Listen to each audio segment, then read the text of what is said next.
A segunda vinda de Cristo. É possível que esse evento possa vir a ocorrer em duas etapas? Duas fases de um mesmo evento? Você está no canal Ecoprofético. Seja bem-vindo. Neste vídeo vamos considerar o aspecto da volta de Cristo que é comparado a um ladrão na noite. E como texto de base, vamos tomar Mateus capítulo 24, onde o próprio Jesus, após afirmar que a sua volta se daria em seguida à tribulação daqueles dias, a grande tribulação, quando o céu estaria em colapso, com o sol deixando de brilhar, a lua seguindo esse apagão e as estrelas caindo do firmamento, com as nações em angústia e ele enviando seus anjos para recolher os escolhidos na terra. Então, logo adiante, o mesmo Jesus vai narrar a sua vinda, a sua segunda vinda, a sua volta, também ocorrendo num cenário oposto a esse cenário de caos, dos versos 29 a 31, onde, a partir do verso 37, ele vai descrever que, também como foi nos dias de Noé, nos dias anteriores ao dilúvio, cenário de vida cotidiana, quando as pessoas estarão trabalhando, festejando e etc.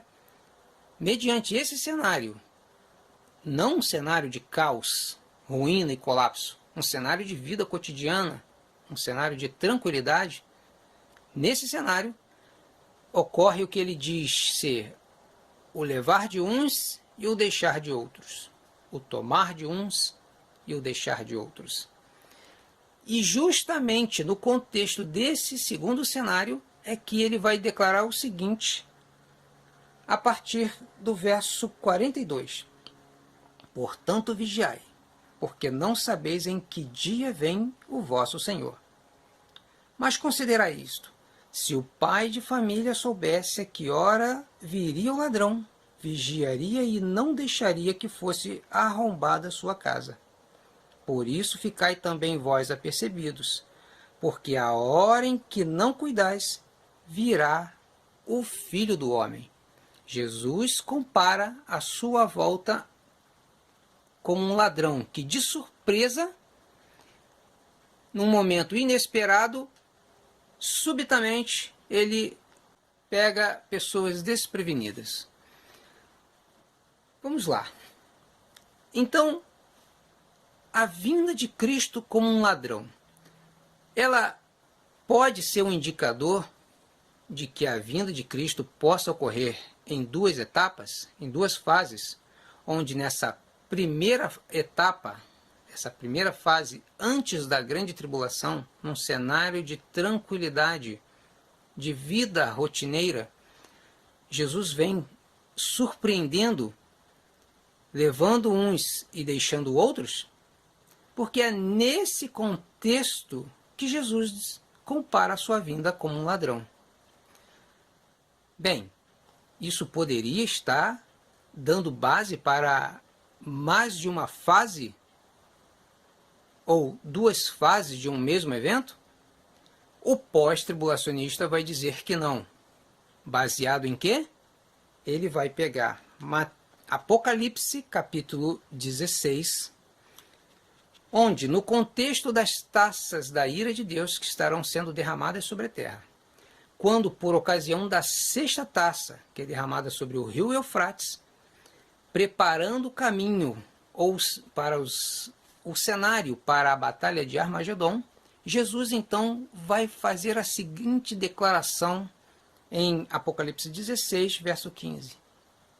Eis que venho como vem o ladrão. Bem-aventurado aquele que vigia e guarda as suas vestes, para que não ande nu e não se veja a sua vergonha. Que interessante! Jesus está dizendo que vem como ladrão no contexto justamente do final da grande tribulação e, sendo mais específico, entre a sexta e a sétima taça. No nas preliminares da Batalha do Armagedon, que justamente vai contar com a sua descida do céu para a terra para confrontar a besta, o anticristo, na tão conhecida Batalha do Armagedon. Evento esse que depois é narrado no capítulo 19, quando é dito que o céu estará aberto, e então Cristo vem para confrontar a besta e os reis da terra, como Rei dos Reis e Senhor dos Senhores. Então, será que a declaração de Cristo aqui em Apocalipse 16, verso 15, seria o indicador de que o que Jesus declarou em Mateus 24, que viria como um ladrão de surpresa, súbito, ocorreria, na verdade, de acordo com Apocalipse 16, verso 15, ao término da grande tribulação? Esse é o posicionamento do pós-tribulacionista. E não é sem razão. Temos que considerar essa possibilidade. O porém é que, curiosamente, o mesmo Jesus, voltando um pouquinho no mesmo livro de Apocalipse, ele vai declarar justamente em Apocalipse capítulo 3, versículo 3, do contexto da igreja de Sardes, o seguinte: lembra-te, pois, do que tens recebido e ouvido, guarda-o e arrepende-te, porque se não vigiares, virei como ladrão, e não conhecerás de modo algum em que hora virei contra ti. Veja, o mesmo livro de Apocalipse, que no capítulo 16, verso 15, no contexto da batalha de Armagedon que está prestes a ocorrer. Enfim, ao término da grande tribulação, ou próximo do seu término, temos a declaração de Jesus de que ele vem como ladrão. Mas também temos a mesma declaração, o mesmo fundamento, a mesma essência da declaração de Jesus, dizendo que vem como ladrão para uma igreja do primeiro século, antes mesmo da tribulação ter começado, a tribulação escatológica, a tribulação dos dias finais. O próprio Jesus declarando que poderia vir como um ladrão sobre uma igreja que estava muito próximo das outras ali. E como ladrão. Isso indicaria então que bater o martelo em dizer que Jesus virá como ladrão após a grande tribulação apenas não seria coerente. Por quê?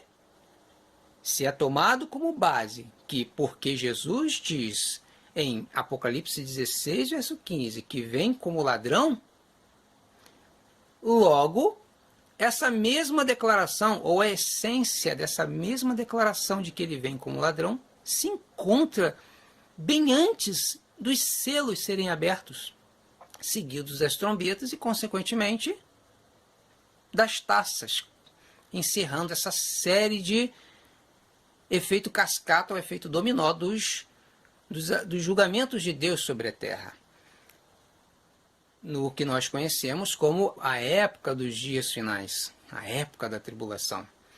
Nós temos aqui Jesus declarando para uma igreja do primeiro século, que também viria como ladrão, ou pelo menos a possibilidade de que ele poderia voltar no primeiro século. Então veja bem, nós temos a mesma declaração, a mesma referência associada à volta de Cristo como elemento surpresa, tanto no final quanto no início, indicando a possibilidade de que a segunda vinda de Cristo, então, como ladrão, poderia tanto ser um elemento surpresa, não só no final, mas como também antes. É um caso a se pensar. E outro texto que ainda fortalece essa ideia, essa forte possibilidade de que a volta de Cristo também poderá ocorrer em duas fases, duas etapas, não apenas uma etapa final onde o mundo estará em caos e ruínas, em ruína, mas também numa etapa anterior, quando o mundo ainda não teria entrado em caos e colapso total, isso também é fortalecido, não apenas aqui, no contexto de uma igreja do primeiro século que, diferente da igreja de Esmirna, já estaria vivendo sob turbulência de perseguição, uma igreja que estaria vivendo uma situação bem cômoda, que é a igreja de Sardes, uma igreja que não é retratada com perseguição. Mas uma outra passagem que demonstra que a vinda de Cristo como ladrão também poderia ocorrer, e assim estou inclinado a acreditar,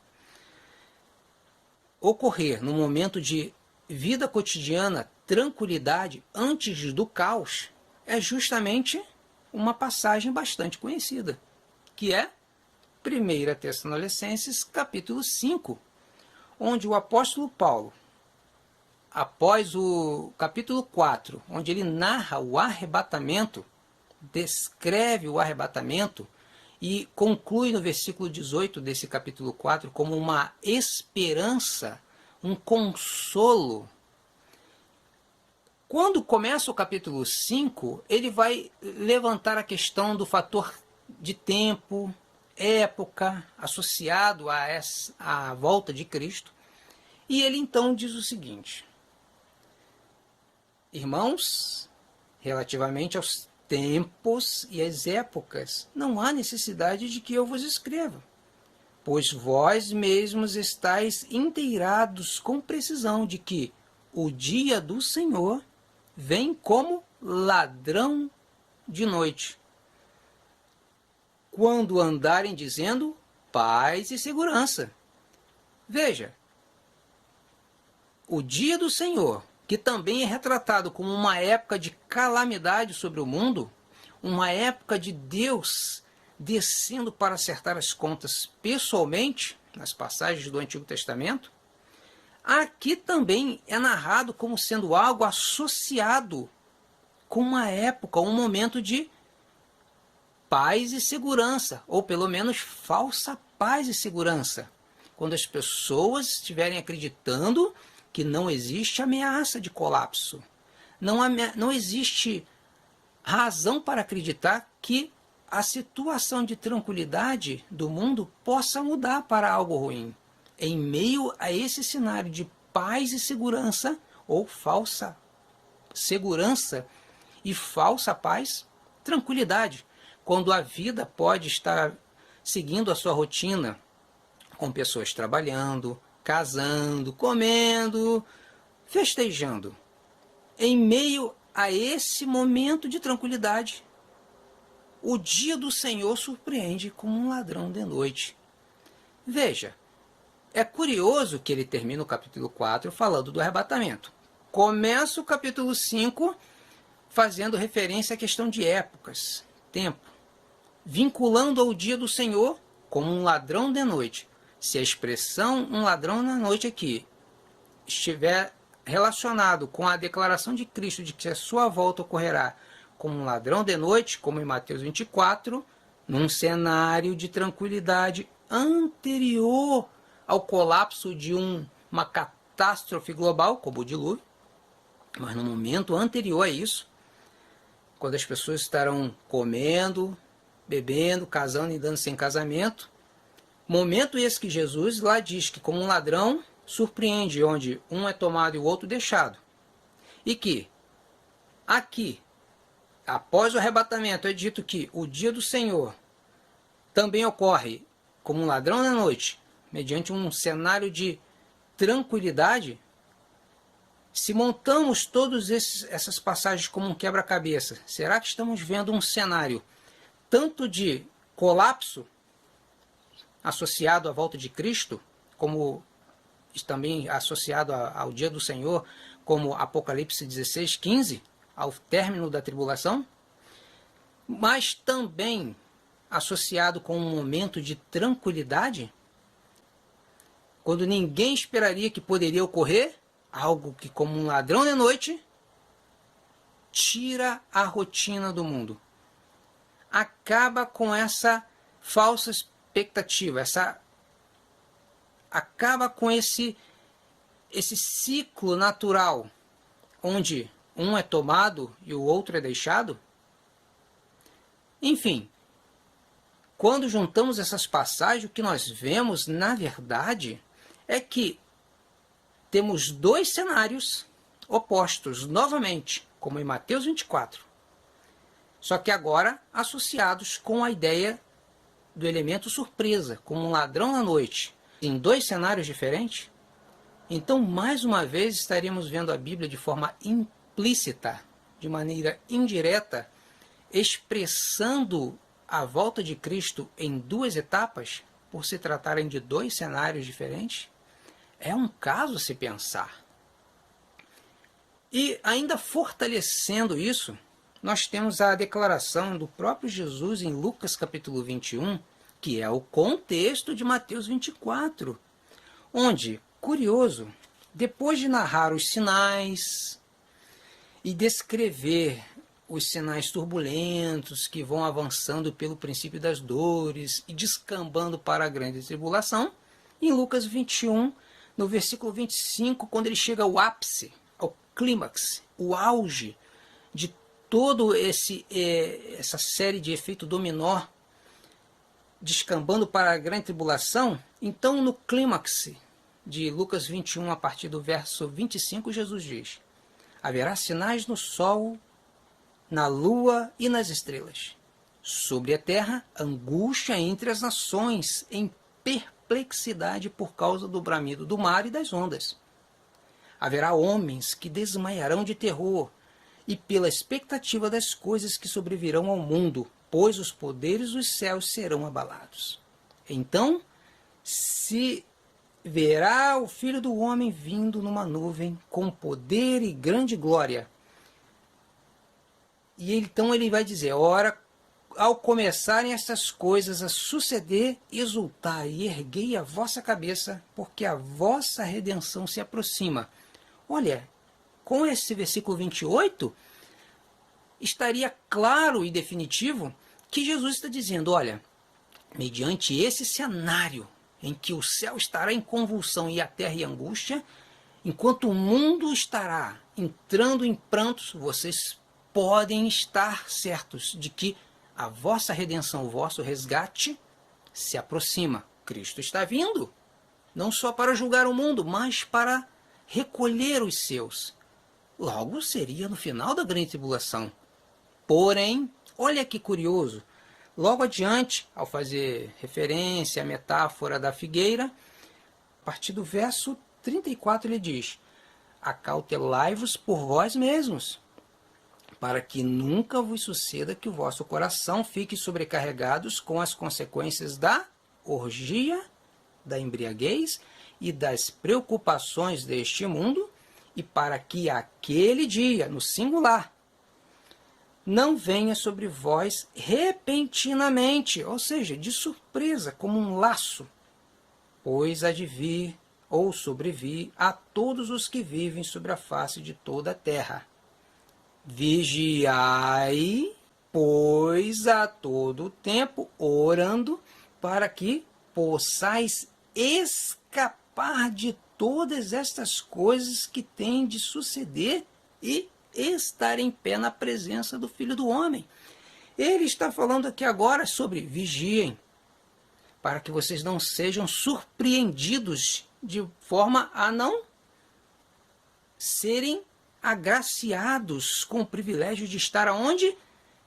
Diante do Filho do Homem, na presença do Filho do Homem, escapando assim de todas essas coisas que têm que acontecer.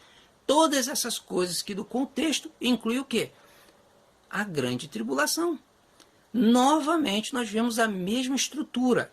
E para confirmar isso, note nos versículos anteriores, em especial o verso 34, que ele vai falar: olha, acautelai-vos, não se deixem seduzir por uma sociedade que estará envolvida em orgia, embriaguez, ou seja, bebedeira, e com as preocupações deste mundo, como casar.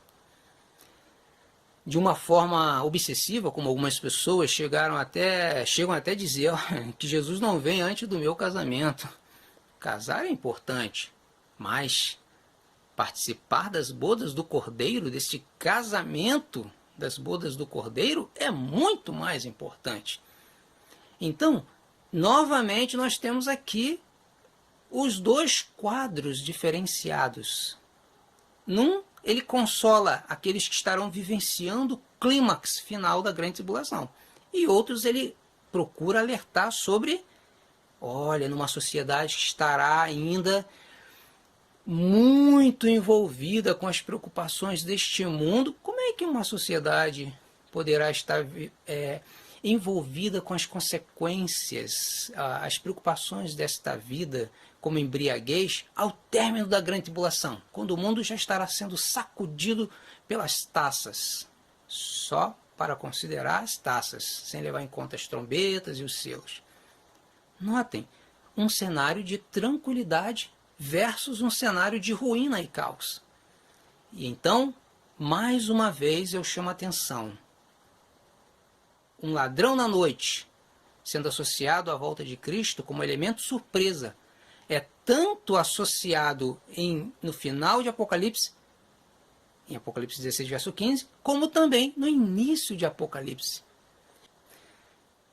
Logo, isso está mais para sugerir duas fases ou etapas de um mesmo evento, que é a conclusão que se tem ao se perceber dois cenários opostos.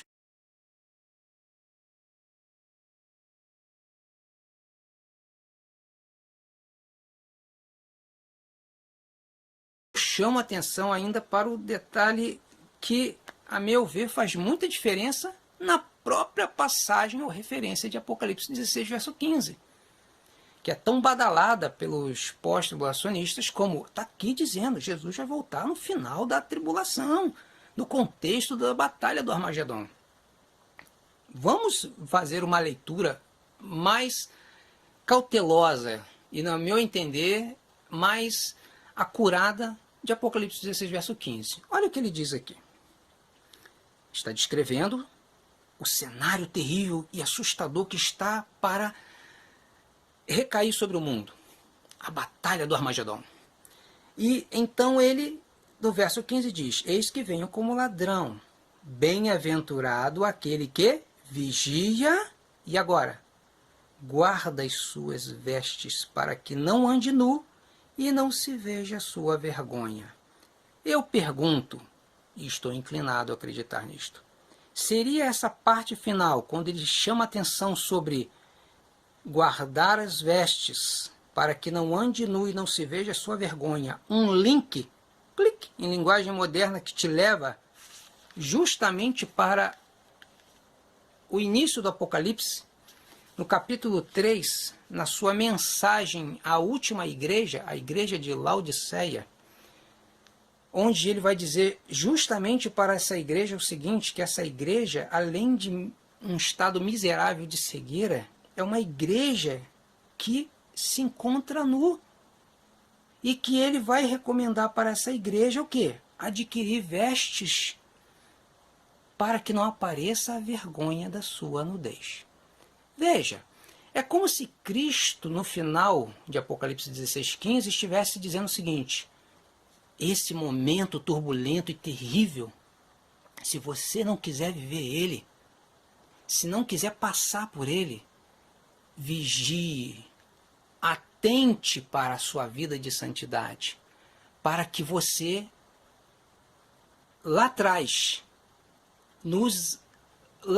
onde eu comecei avisando sobre cuidado para que você não perca o conceito de santidade e aceite uma distorção de conceito de santidade, e assim você possa perder a oportunidade de, por não atentar lá atrás, no meu primeiro alerta, no contexto da igreja de Laodiceia, você acabe não subindo na primeira fase e tenha que vivenciar os dias turbulentos e tenebrosos da grande tribulação.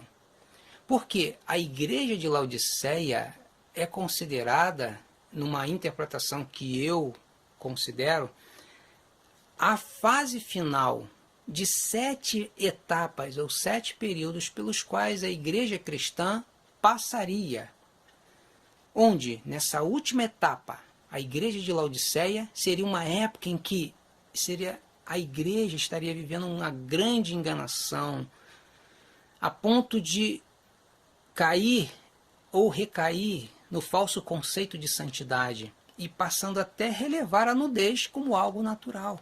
Mas Jesus alerta lá atrás, cuidado para que você não recaia nesse falso conceito, guarde suas vestes para que não ande nu.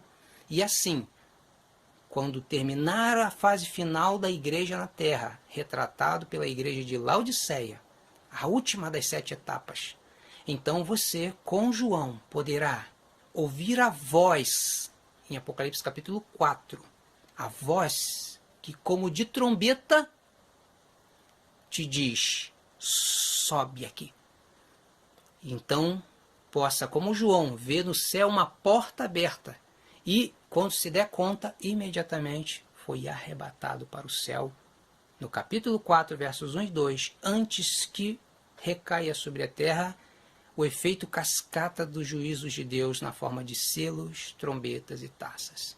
Seria então a declaração de Cristo em Apocalipse 16:15 sobre vigiar para não ser pego de surpresa na sua vinda como ladrão, guardando suas vestes, um reforço para o que ele já havia declarado à igreja de Laodiceia?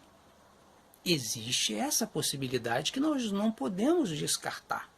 Sendo assim, então a parte B do versículo 15 de Apocalipse 16 não estaria situando a vinda de Cristo no final da grande tribulação como um ladrão, mas reforçando para que possamos subir antes, numa primeira fase, quando o mundo ainda não estaria vivendo colapso e ruína total.